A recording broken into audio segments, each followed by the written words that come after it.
Halo, selamat datang kembali di channel Bermatematika. Pada video kita kali ini kita akan mulai dengan seri kalkulus. Ya, bagi Anda yang sudah diterima di universitas bisa mulai mengambis untuk mempelajari materi ini. Oke, kita mulai dengan sistem bilangan. Nah, pertama yang alamiah muncul, bilangan yang alamiah muncul adalah bilangan asli. Nah, dalam bahasa Inggrisnya disebut sebagai bilangan natural. Natural dalam arti ya alamiah, karena kemunculannya memang diperlukan. Dia diperlukan untuk mencacah barang-barang. Katakanlah Anda punya beberapa buah kambing, maka Anda memerlukan suatu bilangan untuk mencacahnya. 1, 2, 3, 4, dan selanjutnya. Nah, si bilangan asli ini dinotasikan, himpunan bilangan asli dinotasikan dengan huruf N besar. Ya, N tebal. Jadi isinya adalah bilangan 1, 2, 3, 4, 5, dan selanjutnya. Oke. Nah, ini si bilangan asli itu mulainya dari 1 ya. Khususnya tidak ada bilangan 0 di sana. Nah, sebetulnya sejarah kita bisa menggunakan bilangan 0 itu juga cukup panjang. Jadi saya tugaskan kepada Anda untuk mencari-cari di internet bagaimana konsep 0 ini berevolusi dan bagaimana kita sekarang menerima konsep bilangan 0 tersebut. Nah, kemudian Diophantus ini orang di Yunani kuno yang tertarik dengan persamaan yang solusinya bilangan bulat. Dari salah satu apa yang dia pelajarinya, yang kurang lebih dalam notasi modern dituliskan seperti ini. 4 sama dengan 4x tambah 20. Ya. Yang kalau kita selesaikan dengan pengetahuan kita tahu jawabannya. Berapa jawabannya? Jawabannya adalah x sama dengan minus 4. Nah, padahal pada zaman tersebut belum ada konsep bilangan negatif. Dan meskipun ini jawabannya negatif, orang waktu tersebut menganggap bahwa bilangan negatif itu tidak ada. Bahkan tidak hanya pada zaman Yunani kuno, sampai pada tahun 1700-an orang-orang masih menganggap bahwa bilangan negatif itu nggak betul-betul ada. Jadi misalkan ketika orang mempelajari persamaan kubik, kasus AX pangkat 3 ditambah BX sama dengan C, dan kasus persamaan AX pangkat 3 ditambah B sama dengan CX, ini dianggap sebagai dua kasus yang berbeda. Jadi, waktu itu setiap huruf, katakanlah A, B, C-nya itu selalu merepresentasikan bilangan yang positif. Kalau dengan notasi kita sekarang, ketika semuanya kita pindah ruaskan ke kiri, kedua bentuk itu kurang lebih punya bentuk yang sama. Ya. Tapi waktu itu, pada tahun 1700-an, kedua persamaan di atas ini dianggap persamaan yang berbeda. Jadi, untuk menghindari bilangan negatif, sengaja si CX-nya disimpan di sebelah kanan, agar C-nya tetap bisa dipertahankan merupakan bilangan positif. Demikian juga di sini, dengan sengaja C-nya disimpan di ruas kanan, agar kita bisa mempergunakan bilangan positif. Kalau dengan notasi yang sekarang, kita dengan leluasa melihat bahwa kedua persamaan ini ya kurang lebih persamaan yang sama. Ya. Oke, jadi kita bisa bayangkan bahwa sampai tahun 1700-an saja orang-orang masih menganggap bahwa bilangan negatif itu bukan benar-benar bilangan. Ya. Nah, dengan adanya bilangan negatif ini, sekarang kita bisa menggunakan bilangan negatif ini untuk merepresentasikan, katakanlah, berapa banyak utang, atau juga merepresentasikan suhu di bawah 0 derajat Celcius, misalkan. Ya, suhu yang lebih dingin dari 0 derajat Celcius, kita bisa gunakan bilangan negatif. Dan juga mungkin untuk menyatakan ketinggian di bawah permukaan laut. Kita bisa gunakan juga bilangan negatif. Jadi sekarang kita bisa melihat bahwa bilangan negatif ini punya peranan tersendiri, ya. Nah, sekarang ketika kita punya bilangan 0 dan bilangan-bilangan negatif, nah, maka si bilangan asli yang tadi kita miliki bersama-sama 0 dan bersama bilangan negatif-negatifnya, itu kita sebut sebagai bilangan bulat. Jadi himpunan bilangan bulat yang dinotasikan sebagai Z, isinya adalah semua bilangan asli 0 dan semua negatif dari bilangan asli yang tadi kita miliki. Oke. Nah, setelah kita punya bilangan, jadi bermula dari bilangan alamiah, bilangan asli, kemudian karena keperluan tertentu, si bilangan asli itu diperluas menjadi bilangan bulat yang menampung juga bilangan 0 dan bilangan-bilangan negatif. Kemudian kita bisa membayangkan ada situasi semacam ini dahulu kala. Misalkan Pak Ali punya 17 ekor kambing, kemudian dia punya 4 anak, ya. Dia ingin membagikan si 17 kambing ini ke 14 anak yang dia miliki. Berapa bagian masing-masingnya, ya. Nah, kalau kita atau kalau Pak Ali itu hanya mengetahui bilangan bulat saja, maka persoalan ini nggak bisa diselesaikan. Kenapa? Karena kalau masing-masing anak diberi 4 ekor kambing, maka totalnya akan ada 16 kambing yang dibagikan dan tersisa 1 ekor kambing. Ya. Tapi kalau masing-masing diberi 5, juga nggak cukup, karena 5 kali 4 adalah 20, sedangkan kambing yang ada 17. Jadi di sini harus dipikirkan bahwa setelah masing-masing anak mendapat 4 ekor kambing, apa yang perlu dilakukan dengan si 1 ekor kambing yang tersisa ini, ya mungkin untuk kita, ya si 1 kambingnya dibagi 4, meskipun mungkin pembagian menjadi 4 bagiannya itu mungkin si kambingnya harus disembelih dulu dan dimasak, kemudian baru dibagikan jadi 4 orang. Tapi kita bisa melihat bahwa si bilangan bulat atau bilangan asli saja tidak cukup untuk bisa menyelesaikan permasalahan ini. Nah, oleh karenanya perlu konsep yang baru, ya. Oke. Nah, orang Yunani kuno mengasosiasikan bilangan dengan pengukuran. Jadi si bilangan 1 itu misalkan mereka memikirkan si 1 itu sebagai panjang dari suatu segmen, suatu garis gitu, ya, katakanlah. Nah, di dalam permasalahan Pak Ali tadi, kita kan ingin membagi 1 ekor kambing menjadi 4 bagian, ya. Nah, orang Yunani menerjemahkannya, kita punya suatu segmen garis, katakanlah dia panjangnya 1, kita ingin membaginya menjadi 4 bagian sama panjang, ya. Misalkan ini dibagi 4 seperti itu.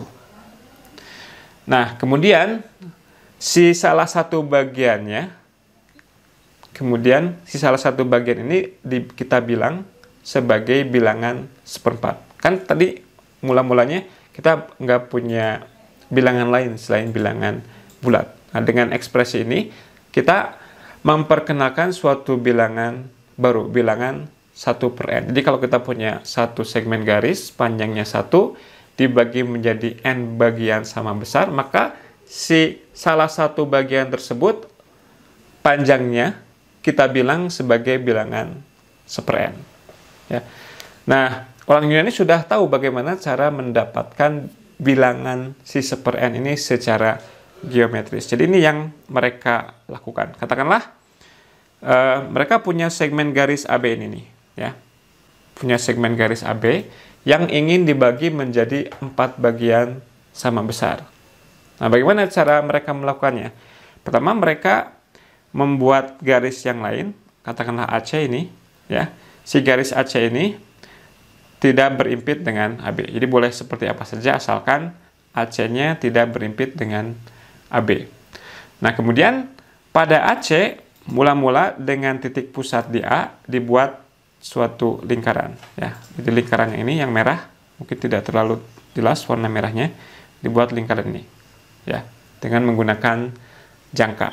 Oke, setelah dibuat satu buah lingkaran, kemudian dengan mempertahankan si jangka ini, kita ubah titik pusatnya di sini. Berarti kita buat lingkaran yang baru yang ini. Ya, kita lakukan hal tersebut berulang-ulang sebanyak 4 kali. Berikutnya dengan titik pusat ini dengan jangka terbuka seperti sebelumnya kita buat lagi.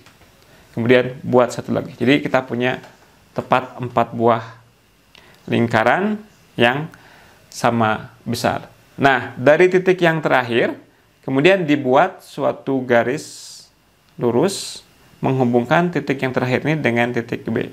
Ya, kita buat titik garis lurus. Oke. Kemudian dengan menggunakan patokan garis lurus itu kita buat garis yang melalui titik-titik yang merah ini dan sejajar dengan garis lurus yang tadi ya. Jadi dibuat seret 1 2 3. Oke. Maka mereka akan memotong si garis AB yang ingin dibagi tadi di beberapa titik ya. Jadi si 3 titik ini membagi segmen AB menjadi 4 bagian. Dan bisa ditunjukkan bahwa si masing-masing bagiannya persis sama besar. Dan itu bisa ditunjukkan dengan kesebangunan dari segitiga. Jadi ini ada beberapa segitiga nih ya. Ini masing-masing semuanya segitiga yang sebangun. Dan karena kesebangunan itu bisa ditunjukkan bahwa segmen yang ini dengan segmen yang ini, dengan yang ini, dengan yang ini semuanya sama panjang. Dan si panjang segmen tersebutlah yang akan kita katakan sebagai bilangan baru yang bukan bilangan bulat. Dia akan kita beri nama sebagai bilangan 1/4. Nah, dengan cara yang seperti ini maka si orang Yunani kuno bisa mendapatkan bilangan 1/n untuk n berapapun juga ya. Oke. Nah, kemudian dari 1/n ini maka katakanlah yang ini ya. Ini setelah kita tahu 1/4 yang ini. Oke. Maka dengan menjumlahkan segmen-segmen ini sebanyak 3 kali, maka kita punya bilangan yang baru. Ini bilangan 3/4. Nah, dengan cara itulah maka orang Yunani kuno bisa mendapatkan setiap bilangan yang berbentuk m/n dengan m dan n-nya bilangan bulat positif. Ya. Nah, dari sini maka muncullah suatu sistem bilangan baru yang disebut sebagai sistem bilangan rasional. Dia merupakan himpunan bilangan-bilangan yang bisa dituliskan dalam bentuk A per B dengan A dan B-nya bilangan bulat dan B-nya bilangan bulat yang tidak nol ya. Jadi tadi kan meskipun ini tadi hanya menyangkut bilangan-bilangan rasional yang positif, nah dengan cara yang serupa dengan mendapatkan bilangan negatif ketika kita punya bilangan bulat, maka dari bilangan rasional positif ini kita bisa juga dapatkan bilangan rasional yang negatifnya. Makanya nanti kita dapatkan semua kemungkinan A per B dengan AB-nya bilangan bulat apapun asalkan B-nya tidak 0. Dan bilangan itu disebut sebagai bilangan rasional. Nah, orang Yunani kuno berpikir bahwa setiap panjang segmen selalu bisa didapatkan dengan cara seperti itu. Maksudnya gimana? Maksudnya katakanlah kita punya segmen garis ini. Katakanlah tadi panjangnya 1 ya. Ini panjangnya 1. Kemudian kita punya segmen garis yang lain. Ya. Nah, orang Yunani pikir bahwa si segmen garis yang putih itu bisa selalu didapatkan dengan pertama-tama membagi yang merah ini menjadi beberapa bagian, entah berapa, ya. Kemudian si yang putihnya itu orang Yunani pikir Jadi kalau ini kita pindahkan, misalkan salah satunya dipindahkan ke sini, ya. Nah, mereka pikir bahwa dengan memotong si segmen yang panjangnya satu beberapa bagian, kalau perlu sampai cukup kecil, maka nggak peduli segmen garis apapun, si segmen garis apapun tersebut selalu bisa didapatkan dengan cara menjumlahkan si satu segmen kecil ini beberapa kali. Jadi itu yang orang Yunani kuno pikir, bahwa setiap segmen garis selalu bisa didapatkan dari satu potongan segmen yang kecil. Atau dengan menggunakan bahasa kita, ini sama aja dengan bilang bahwa orang Yunani berpikir setiap segmen garis itu selalu merupakan bilangan rasional. Ya.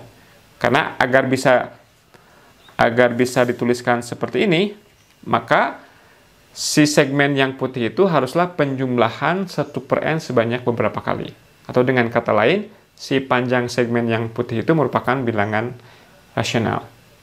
Tapi pertanyaannya, apakah memang demikian? Apakah memang setiap segmen garis itu selalu panjangnya merupakan bilangan rasional?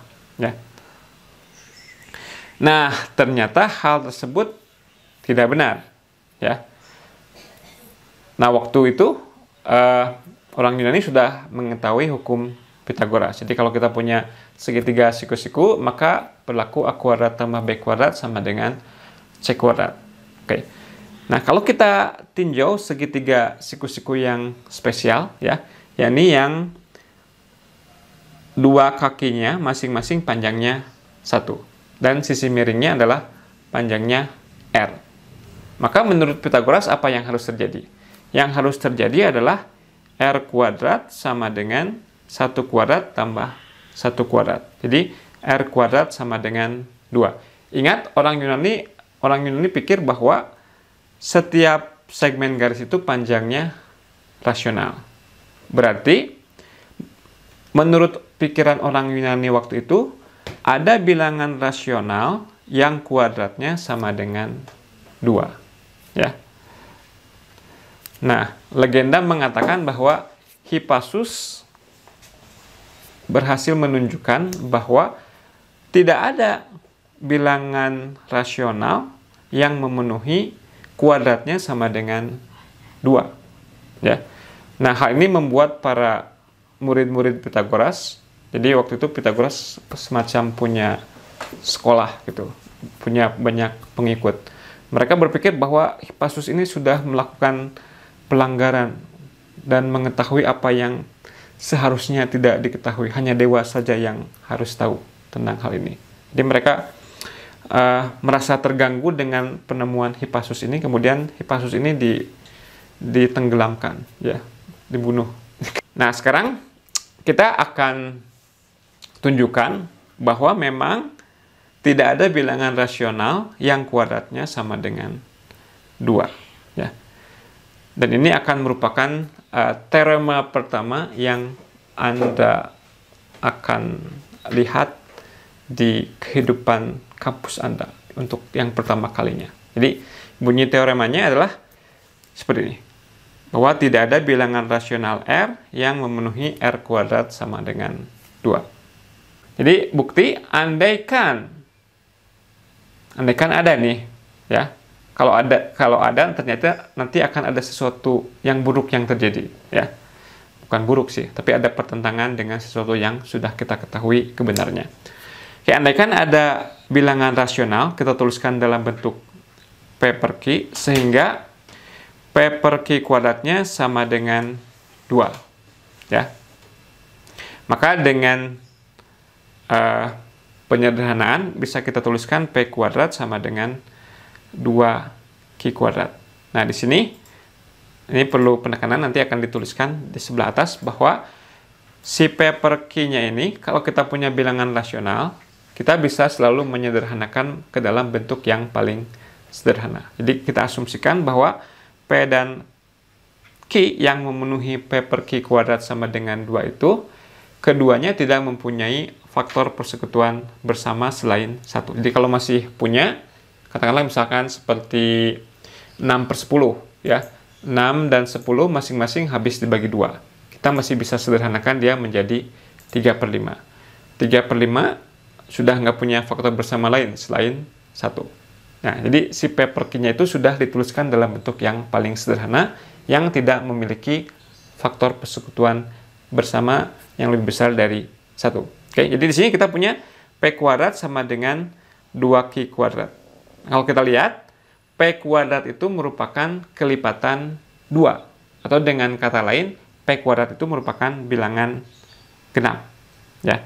Nah, sekarang kalau P merupakan bilangan genap, apakah mungkin, kalau P kuadrat merupakan bilangan genap, apakah mungkin P-nya ganjil?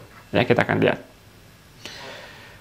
Nah, kalau P-nya ganjil, maka ketika si bilangan itu dibagi 2, dia akan mempunyai sisa. Sisanya 1. Karena kalau bersisa 0, artinya dia kelipatan 2.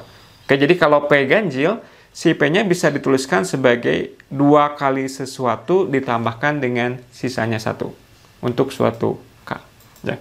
Nah, sekarang kalau P-nya ini dan kita kuadratkan, P kuadrat, maka ketika kita bongkar si 2K plus 1 dikuadratkan, kita peroleh 4K kuadrat ditambah 4K ditambah 1. Nah, si bagian 4K kuadrat ditambah 4K-nya bisa dituliskan sebagai 2 kali ini.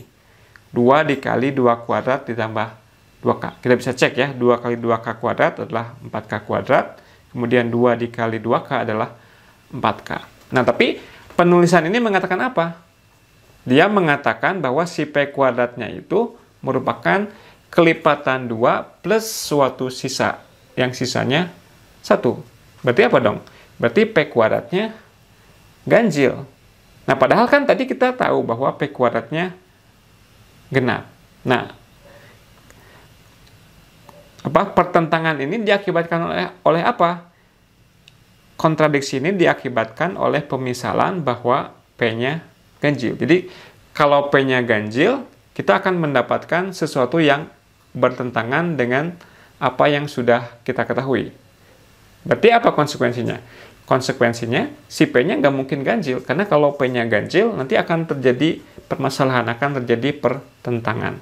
Jadi, P-nya haruslah genap. Ya, jadi P-nya genap. Nah, kalau P-nya genap, P-nya bisa dituliskan sebagai kelipatan 2. Ya, 2 dikali sesuatu bilangan bulat S. Nah, sekarang si P sama dengan 2S ini kita bisa masukkan ke persamaan bintang. Apa yang terjadi kalau kita substitusikan P sama dengan 2S, maka kita dapatkan 4S kuadrat sama dengan 2Q kuadrat. Ya. Nah, setelah dibagi 2, kedua ruasnya, maka didapatkan Q kuadrat sama dengan 2S kuadrat. Dan persamaan ini mirip-mirip dengan persamaan bintang ini. Ya. Jadi di sini kita lihat bahwa Q kuadrat juga merupakan bilangan genap. Tadi ingat bahwa ketika P kuadrat bilangan genap, maka haruslah P-nya genap. Berarti di sini karena Q kuadrat itu genap, apa yang bisa kita simpulkan? Jadi dari Q kuadrat sama dengan 2S kuadrat, kita melihat bahwa Q kuadrat itu merupakan bilangan genap. Tapi ini sama seperti kasus yang sebelumnya tadi, yang ini. Ya, ini kan tadi P kuadrat merupakan bilangan genap, dan itu berakibat bahwa P-nya genap. Nah, berarti kita juga bisa menyimpulkan dari statement bahwa Q kuadrat merupakan bilangan genap, maka Q-nya juga genap. Nah, tapi ini jadi masalah nih. Kenapa? Karena Q genap, P-nya juga genap. Artinya apa? Artinya masing-masing P dan juga Q habis dibagi 2. Atau dengan kata lain bahwa si 2 itu merupakan faktor persekutuan dari P dan Q. Padahal tadi kita ambil P dan Q-nya itu bilangan bulat positif, sehingga FPB-nya, faktor persekutuan terbesarnya itu 1. Dia tidak punya persekutuan, tidak punya faktor yang lain yang lebih besar dari 1. Artinya terjadi kontradiksi. Tadi katanya P dan Q-nya itu tidak punya faktor persekutuan yang lebih besar dari 1. Loh, ini kita dapatkan bahwa P-nya genap dan Q-nya juga genap. Berarti 2 faktor persekutuan keduanya. Nah, berarti ada yang salah. Apa yang salah? Yang salah adalah pengandaian mula-mula bahwa si paper key-nya itu merupakan bilangan rasional.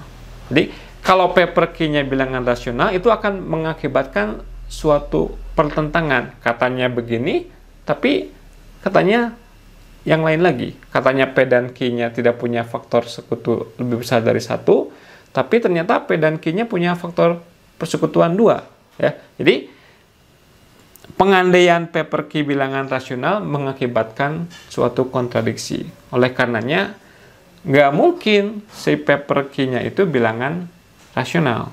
Jadi, haruslah P per Q-nya itu bilangan irasional. Dengan demikian, kita baru saja membuktikan bahwa tidak ada bilangan rasional R yang kuadratnya adalah 2. Ya.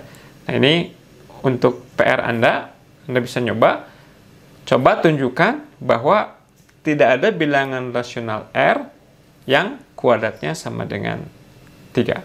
Ya. Oke, mungkin begitu saja perjumpaan kita kali ini. Terima kasih atas perhatiannya. Sampai jumpa pada video-video selanjutnya. Tetap selalu bermatematika. Salam.